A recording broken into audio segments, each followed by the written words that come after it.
vamos a la ciudad de Frankfurt a encontrarnos con nuestro columnista. Le voy a decir, estimado Guillermo Atlas, bienvenido al programa de hoy, a La Voz de Naharía.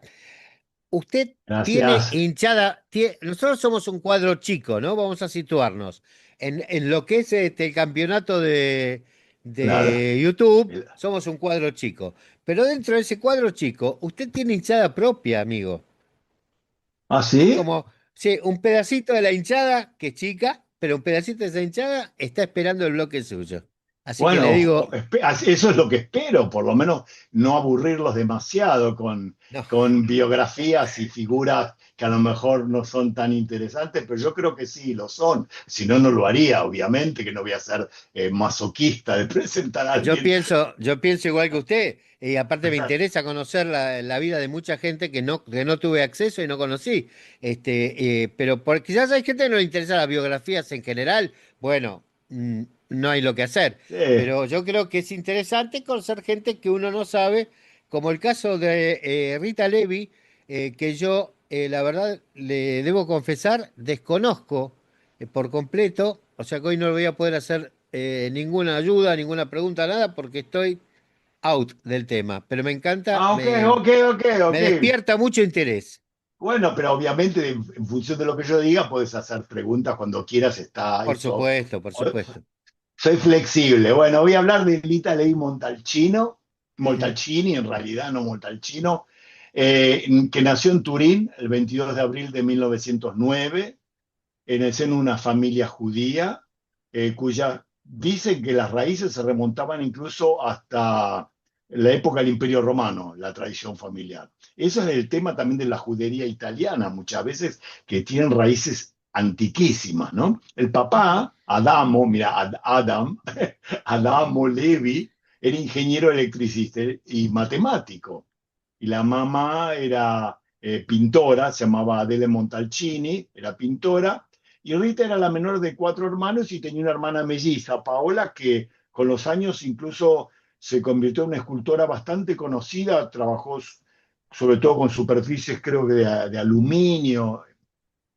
Y Rita pertenece a ese, o Rita Levi, yo la digo con confianza, es una figura que quiero mucho, pertenecía a ese estrato muy específico de la burguesía judía italiana de entreguerras que produjo en el espacio de una generación una cantidad desproporcionada de figuras intelectuales. ¿Se acuerdan que una vez presenté a Natalia Ginsburg, no? Claro. En ese contexto, ¿viste? Hoy nos fuimos de Viena, nos fuimos de Berlín, nos fuimos de Ucrania y de Galicia y hoy estamos en Italia. El padre, sí, a pesar de ser familia muy abierta, y muy liberal, no quería que las hijas mujeres, como se decía, es una redundancia, ¿no? Hijas Se- mujeres, pero así se decía, sean así que sean profesionales, no quería que esa, sean no quería que profesionales. fuera a la universidad, tenía miedo que los estudios le arruinaran el porvenir, o sea, digamos, que no encuentre el marido, para decirlo en plata, Claro, claro. pero para decirlo fácil. Pero el padre al final cedió y Rita entró a medicina en Turín, donde, digamos, dio el verdadero giro de su formación en el laboratorio de otro Levi, de Giuseppe Levi, que en realidad, ¿sabes quién es Giuseppe Levi? El papá de Natalia Ginsburg. Mirá que, Ah, viste ok. que todas las cosas se cierran. Bueno, claro, yo cuando hablé de Natalia Ginsburg mencioné que el papá había sido un médico muy famoso, que era Así es. era el titular de la cátedra de anatomía humana, y la tomó como asistente después de que ella, claro, la tomó porque ella se graduó con summa cum laude en el año 36. ¿Sabes lo que es summa cum laude? Laude es como 10 más, es lo máximo de nota.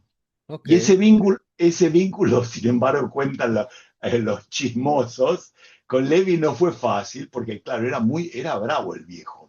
Todos cuentan, incluso lo cuenta Natalia Ginsburg en su biografía, ¿no? En el léxico familiar. El maestro insistía en que estudiara temas que a ella no le interesaban para nada. Y un día se enojó y le dijo que no tenía talento para la investigación. Eh, Aún así, a pesar de todo, le confió ciertos estudios sobre el desarrollo de células in vitro, una técnica, imagínate, entonces desconocida en Italia, y esa confianza, 30 años después, se saldó con el Nobel. Ella, les adelanto que en el año 1986 ganó el Premio Nobel de Medicina. Y Mm. entre sus compañeros de estudio en ese mismo laboratorio de Levi, de Giuseppe Levi, estaban otros dos futuros premios Nobel que lo ganaron un poquito antes que Rita Levi, Renato Dulbecco, exacto, no del Buco, Dulbecco, y Salvador Luria, que también era judío de Turín. Dulbecco no era judío y era del sur de Italia. Ahí en ese ambiente universitario, digamos, burgués, laico, donde ella desarrollaba sus actividades, se cortó de golpe en el año 38. ¿Por qué? ¿Qué pasó en el año 38 en Italia? Se dicta el famoso Manifiesto de la Raza, Manifesto de la Razza, de ese año, un documento fascista italiano que afirmaba la supuesta existencia de una raza aria italiana y proclamaba la inferioridad de los judíos y sirvió de base ideológica para las leyes de persecución civil, y fue respaldado obviamente por científicos del régimen de Benito Mussolini. Y además las otras leyes subsiguientes que la expulsaron junto con el resto de los judíos de la universidad y de las profesiones liberales. Entonces, ¿qué hizo? Armó un laboratorio en su propia habitación, en su casa, y siguió trabajando un tiempo sobre el desarrollo nervioso en embriones de pollo, en condiciones muy precarias, pero tenía formación, tenía biblioteca, tenía la disciplina de no darse por vencida y así, digamos, pudo seguir con sus investigaciones. Surgió la observación de células nerviosas, que las células nerviosas mueren cuando no encuentran un objetivo hacia el cual crecer. Y esto de verdad fue el puntapié inicial de todo lo que vendría después. Años más Estamos tarde, hablando, estamos hablando que estaba trabajando en su casa cuando ya el fascismo estaba en el poder. el fascismo está en el poder desde el Por eso, 21-22, pero por las eso. leyes, Pero no, digamos, cuando digo raciales las son del leyes, 31. Sí, sí, con las leyes raciales. Pero ahora vamos a ver que ya después se tiene que ir de Turín porque, claro, ahora les cuento. Años más tarde le preguntaron cómo es que pudo sobrellevar ese tipo de claro. actividad en su casa. Y decía algo como, ella me parece que tenía un poco de humor negro, dijo, que debía agradecerle, dijo, a Hitler y a Mussolini que al declararla de raza inferior le impidieron las distracciones y la condenaron a encerrarse en una habitación donde no podía hacer otra cosa que estudiar. Es, es tremendo una cosa así. Ahora, en septiembre del 43, cuando el ejército alemán ocupa el centro y norte de Italia tras la caída de Mussolini por un tiempo, la familia abandonó Turín y se instaló en Florencia. No porque hacia Florencia eso le ofrecía un refugio seguro, porque Florencia, como el resto del territorio bajo control alemán, quedó sometida a lo que se llamó el régimen de Saló y permaneció ocupada hasta su liberación en agosto del 44. Pero lo que le permitió supervivir a eso, o sobrevivir, mejor dicho, fue la clandestinidad. Consiguieron identidades falsas y la protección de una red de amigos no judíos. La madre, Adele, fue la que había viajado hasta otra ciudad a 50 kilómetros de Turín y Ivrea y buscó los documentos falsos para toda la familia. En esos meses, Levi Montalcini mantuvo contacto con los partisanos del Partido de Acción, no el Partido Comunista, era un partido, a pesar de que sabemos que el partido, digamos, que dirigió principalmente la resistencia antinazi en Italia fue el Partido Comunista, pero había otras organizaciones como el Partido de Acción, que era un partido antifascista de orientación liberal socialista y republicana, ¿no? Que había sido Ujú. fundado en el 42 y que reunía a intelectuales laicos bueno, y obviamente luchó contra la ocupación alemana y la república esa, digamos, colaboracionista de Saló. Cuando terminó la guerra, que sobrevivió por suerte, en el 46 llegó una invitación de Víctor Hamburger, sin reírte por la hamburguesa, a la Washington University en San Luis. Hamburger era un embriólogo nacido en 1900 en Silesia, en Alemania, en una familia judía, aunque creo que, bueno, para los nazis eso no le interesaba, para los nazis él era judío, aunque digamos, era protestante de confesión, como muchos judíos que se habían convertido, pero a la conversión eso no le servía, porque para los nazis, así que emigró a Estados Unidos y en esos años está investigando en Estados Unidos el desarrollo del sistema nervioso en embriones de pollo, exactamente el tema que Rita había trabajado en su laboratorio clandestino de Turín, ese que estaba yo nombrando. Se había interesado, Hamburger se había interesado en artículos que ella había logrado publicar en revistas, y le invitó para que fuera a Estados Unidos a un semestre, y cuando Rita mostró todo y le ofreció que Hamburger quedó encantado con ella, le ofreció quedarse como investigadora asociada, un puesto que terminó ocupando durante 30 años. En ese laboratorio de San Luis, donde en el 52 identificó el factor del crecimiento nervioso, lo que en inglés se llama con las iniciales NGF, la proteína que explica por qué ciertos tejidos tumorales provocan a su alrededor un crecimiento nervioso desmedido y desordenado. El experimento también que confirmó su existencia lo hizo junto a Herta Mayer, otra judía alemana, exiliada en Brasil, especialista en cultivo de tejidos en el Instituto de Biofísica de Río. Y la publicación conjunta de Levi, Montalcini, Meyer y Hamburger en el 54 fue la primera evidencia científica definitiva que esa sustancia que les acabo de nombrar existía. Y el Nobel, compartido con el bioquímico Stanley Cohen, llegó recién en el año 86, más de 40 años después de aquella precaria habitación en la casa de Turín. Mirá cómo todo Eh, tiene, digamos, consecuencias, ¿no? y Y ella vuelve a Italia sí, después, sí, ¿no? claro, ella vuelve a Italia después de 30 años de estar allá, en los años 70 vuelve a Italia, y cuenta una anécdota que en la ceremonia de Estocolmo, ¿no? Cuenta la familia años más tarde, que bajando la escalinata para recibir el premio se enganchó con el vestido y estuvo a punto de hacer caer también al rey Carlos Gustavo de Suecia, que estaba justo a su lado, o sea que... eh, pero bueno, son anécdotas. Era una real caída. Eso hubiese sido una real caída. En los años 70 y 80, ella, como les dije, estuvo trabajando intensamente y mantuvo una relación en colaboración con Fidia, un laboratorio farmacéutico italiano en el norte de Italia, supervisando y apoyando investigaciones de la compañía sobre los gangliósidos, leí. Quise saber qué era, ¿no? Y me fijé que es un grupo de moléculas grasas presentes naturalmente en las membranas de las células nerviosas, y uno de los productos de ese laboratorio Fidia, basado en esas moléculas, el cronacial, se extraía del tejido cerebral bovino y se promocionaba para la regeneración de nervios dañados. Pero ¿qué pasó? Años después se detectó que algunos de los pacientes tratados con ese remedio cronacial desarrollaban el síndrome terrible de Guillain-Barré, una enfermedad autoinmune que ataca los nervios periféricos y puede causar parálisis. Alemania prohibió el medicamento en el 83, Reino Unido, España, Italia lo prohibió recién en el 93.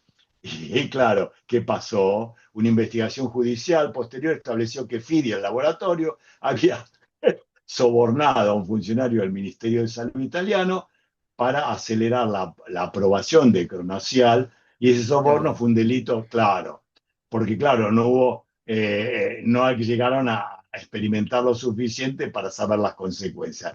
De ese claro. soborno de la empresa la manchó un poco, aunque obviamente no hubo, digo obviamente, quiero pensar que así es, no hubo evidencia de que Levi Montalcini haya participado de eso o haya tenido conocimiento, pero lamentablemente durante años quedó como la cara científica pública de ese producto en el marco de su colaboración con la empresa que lo fabricaba. En el año 2001, ¿no? Sí. Fue nombrada senadora vitalicia, eso existe en Italia, y sostuvo con su voto a los 97 años la pequeñísima mayoría que tenía parlamentaria del segundo gobierno de centro izquierda de Romano Prodi, que gobernó Italia entre el 2006 y el 2008, después de haber tenido un mandato previo entre el 96 y el 98, lo que le valió el desprecio de sectores de la derecha italiana. Francesco Storacci, entonces dirigente del partido de extrema derecha, la Destra, y exministro de Salud, llegó a burlarse de ella públicamente por su avanzada edad, sugiriendo que su presencia en el Senado no tenía sentido dado que estaba con, digamos, con una pata en la tumba. Peor todavía, en el 2003 tuvo que iniciar una demanda por difamación contra Beppe Grillo, el que después formó Cinco Estrellas, el actor ese cómico, ese miembro del movimiento Cinco Estrellas, que, populista, qué sé yo, que en un programa de televisión la llamó vieja puta a los 94 años, pobre. Es terrible. Y se definió como agnóstica. La familia de origen judío no era practicante. El propio padre dicen que le había dicho de chica ya una instrucción muy clara para cuando le preguntaran por su religión. Dice, si te preguntan, tenés que responder que sos una libre pensadora. Y sin embargo, eso no equivalía a indiferencia hacia el mundo judío. Tenía, según cuenta su sobrina, después que ella falleció, un apego particular hacia Israel, donde se sentía en casa cada vez que viajaba, y una amistad personal con Shimon Peres. El gobierno israelí instituyó incluso en su honor el premio Rita Levi Montalcini para la medicina, otorgada cada año a un investigador israelí en el marco de la cooperación científica entre Italia e Israel, y ella misma donó parte del dinero del Nobel para la construcción de una sinagoga en Roma. Mirá qué paradoja, ¿no? A pesar de ser tan agnóstica y tan poco Sí, tan proclive a la liberal. religión, tan libre se lo donó para, digamos, para una sinagoga. Ujú. Es identidad típica de la burguesía judía de Piamonte del siglo XX. Digamos, lo que más los unía era el origen tan antiguo, la persecución que atravesaron las redes sociales y un vínculo afectivo con Israel, desde luego, pero desligada de cualquier práctica con visión religiosa. Nunca se casó ni tuvo hijos y dijo en una Ajá. entrevista de 2006 que nunca lo lamentó, que su vida se había enriquecido con relaciones humanas, trabajo e intereses, que nunca se sintió sola. Murió en Roma el 30 de diciembre del 2012, a los 103 años.